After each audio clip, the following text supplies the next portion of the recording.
Пайғамбар саллаллаху алейхи ва саллям Айша анамыз екеуі қадір түнінде отырады ғой. Рамазанның соңғы түндерінде Айша анамыз айтады: "Я Алланың елшісі, мен қадір түніне кездесіп қалып жатсам не істейін?" дейді. Қарасаңызшы, күшті сұрақ қой. Соны сұрамаса біз білмей қалатын едік. Сонда пайғамбар саллаллаху алейхи ва саллям: "Айша, біздің үйімізді көрдің ғой" деді. Кішкентай деді. Соған бір 4 гектар жер сұра деді Алладан. 8 этаж үй сұра деді. Үлкен бір түйе сұрашы, қызыл түйе. Мына түйе жүрмейді, қандыш болып. Дизельмен жүреді, мына түйе бар ғой. Немен жүрмейді деп айтпаған ғой пайғамбарымыз, көрдіңіздер ме? Пайғамбарымыз не деп айтқан: "Айша, егер сен кездесіп қалсаң деді, Аллахумма", бұл оңай, жаттап алсаңыздар болады. Қазақшасында айтсам: "Аллахумма иннака афуун". Я Алла, сен кешірімдісің. Тухиббул афуа, кешіргенді жақсы көресің. Фағфу анни, мені кешірші дейді. Күшті дұға ма? Я Алла, сен кешірімдісің. Біріншісі, кешіргенді жақсы көресің.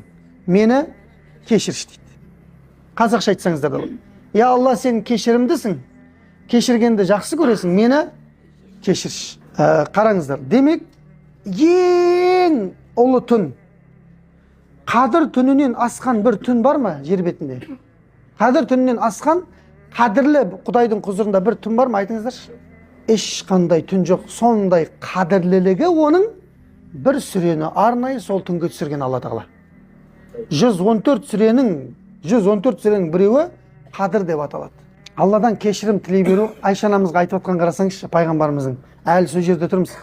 "Ей Айша", деп жатыр да, "сен қадір түніне кездессең, осы дұғаны айт" деп жатыр. Неге? Сырын қараңыздар. "Ей Айша, егер де сені Құдай кешіріп қоятын болса" деп жатыр. Ар жағында айтқысы келіп жатқан. Егер де Алла сені бүгін түнде кешіріп қоятын болса, ей Айша, сенің көкейіңдегі армандап жүрген нәрселеріңді артығымен береді Алла деп жатыр. Главный тек не істеп кет дейді? Кешіріліп кет деп жатыр. Көрдіңіздер ме? Ең ұлы түні пайғамбардың өз әйеліне, яғни бүкіл үмметке үйретіп жатқан дұғасы бұл не істеу